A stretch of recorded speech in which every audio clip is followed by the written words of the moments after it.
Assalamualaikum warahmatullahi wabarakatuh. Ketemu lagi dengan saya, Kris Edukasi. Kali ini saya ingin membahas sistem moneter internasional dalam manajemen keuangan internasional. Sejarah sistem moneter internasional. Sejarah perkembangan sistem moneter internasional ialah perkembangan kapitalis global dalam usahanya mengembangkan kapital. Standar emas tahun 1867 sampai 1913. Emas sebagai standar alat tukar atau standar emas.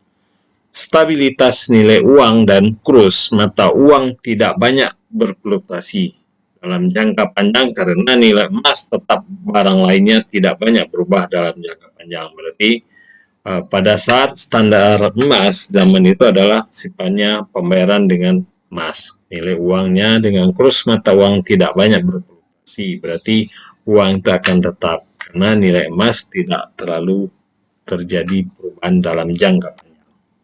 Nah, periode Perang Dingin itu terjadi perang dingin antara blok barat dan blok timur, antara Uni Soviet dan Amerika. Sistem standar emas internasional terhenti. Berarti tadi sistem standar emas sudah tidak dipakai.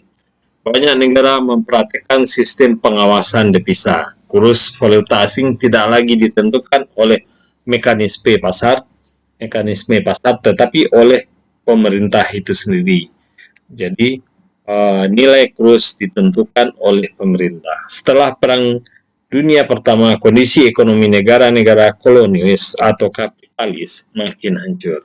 Krisis ekonomi kapitalis tahun 1930-an memicu Perang Dunia Kedua karena mereka saling berebut koloni-koloni yang menghasilkan bahan mentah.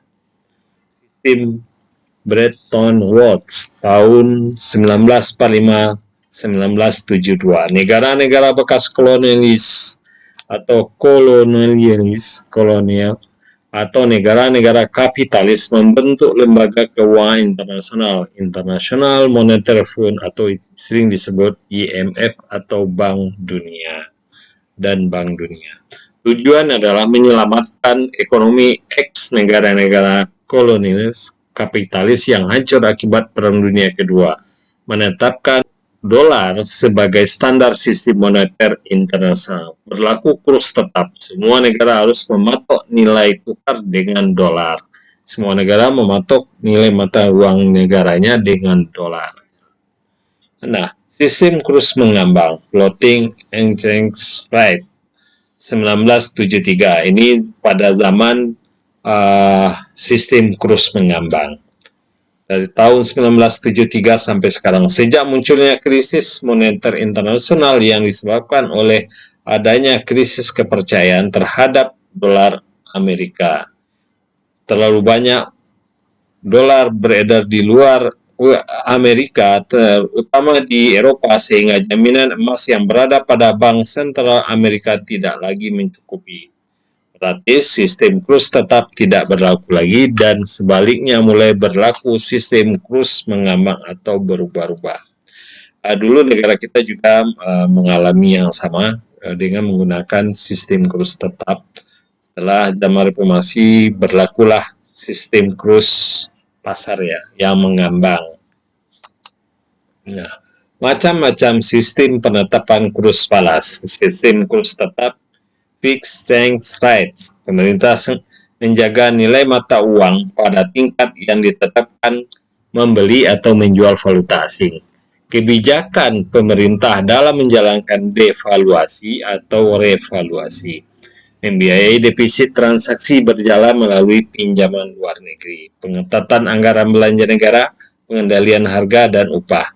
Pengendalian kurs. Ini adalah kurs tetap ya. Dengan kurs tetap, negara mematok berapa? Misalnya $1 adalah 2.500. Nah, negara membiayai defisit transaksi berjalan melalui pinjam luar negeri. Dan pengetatan anggaran belanja negara dan pengendalian harga dan upah.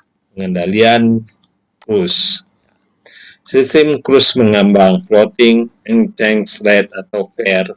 Nilai tukar suatu mata uang atau falas ditentukan kekuatan permintaan dan penawaran di bursa falas. Dan ini yang berlaku pada saat ekonomi bagus, biasanya tergantung dari jumlah uang yang beredar di pasar. Itu akan dipengaruhi mengambang sesuai dengan pasar ya. Terdiri dari Klein float, really floating system, sistem kurus mengambang murni. Ini adalah sistem kurus mengambang. Penentu kurus falas di bursa falas tersebut terjadi tanpa campur tangan pemerintah. Ini tidak ada lagi campur tangan, tapi ditentukan oleh pasar ya. DT floats, Manex float system, sistem kurus mengambang terkendali. Ini yang sistem kurus yang mengambang terkendali. Pemerintah turut campur tangan dalam mempengaruhi permintaan dan penawaran terhadap falas di bursa falas. Sistem ini paling banyak digunakan sebagai negara di dunia termasuk Indonesia. Negara tetap juga ikut campur, tidak 100% ya dilimpahkan ke pasar. Sistem kurus terkait Higit exchange rate system. Sistem nilai tukar ini dilakukan dengan mengaitkan mata uang suatu negara dengan nilai uang negara lain jumlah mata uang tertentu. Faktor yang mempengaruhi kurs falas adalah perbedaan supply dan demand forex currency. Sumber supply, ekspor barang yang menghasilkan falas, yaitu apabila kita mengekspor barang itu akan menghasilkan devisa.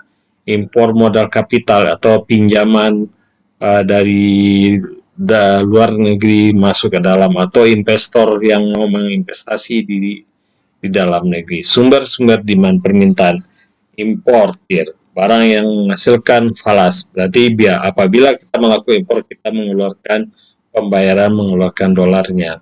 Ekspor modal atau para pihak atau pengusaha kita melakukan investasi di luar negara, atau kapital ekspor atau transfer falas lain dari dalam ke luar negeri. Kalau supply ada dari luar ke dalam, tadi kalau demand adalah dari dalam ke luar. Posisi balance of payment atau BOP atau neraca pembayaran internasional adalah suatu catatan yang disusun secara sistematis tentang semua transaksi ekonomi internasional yang meliputi perdagangan keuangan dan moneter antara penduduk suatu negara dan penduduk di luar negeri untuk satu periode tertentu.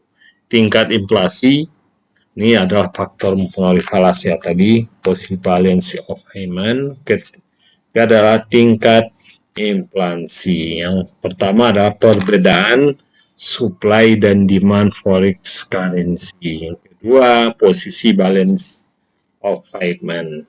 Yang ketiga adalah tingkat inflasi, meningkatnya harga barang yang ditandai dengan rendahnya nilai mata uang lokal terhadap mata uang asing.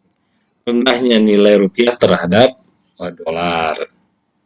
Nah, yang keempat adalah tingkat bunga. Semakin tinggi tingkat bunga, impor modal semakin tinggi.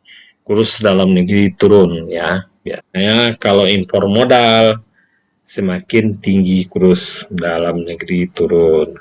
Tingkat pendapatan, kenaikan pendapatan masyarakat tinggi, sedangkan kenaikan jumlah barang yang tersedia lebih kecil, tentu impor barang akan meningkat.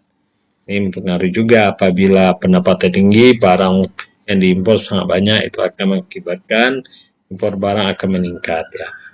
Peningkatan impor ini akan membawa efek kepada peningkatan demand falas. Pengawasan pemerintah, misalnya kebijakan fiskal, moneter, perdagangan luar negeri mempunyai pengaruh terhadap kurs falas. Ya, kebijakan yang diambil oleh suatu negara akan mempengaruhi kurs falas suatu negara. Ekspektasi dan spekulasi isu dan rumor. Ekspektasi sama dengan harapan untuk inflasi terhadap US. Mudah-mudahan materi ini bermanfaat bagi teman-teman. Tapi jangan lupa like, subscribe, dan bunyikan loncengnya. Thank you for watching.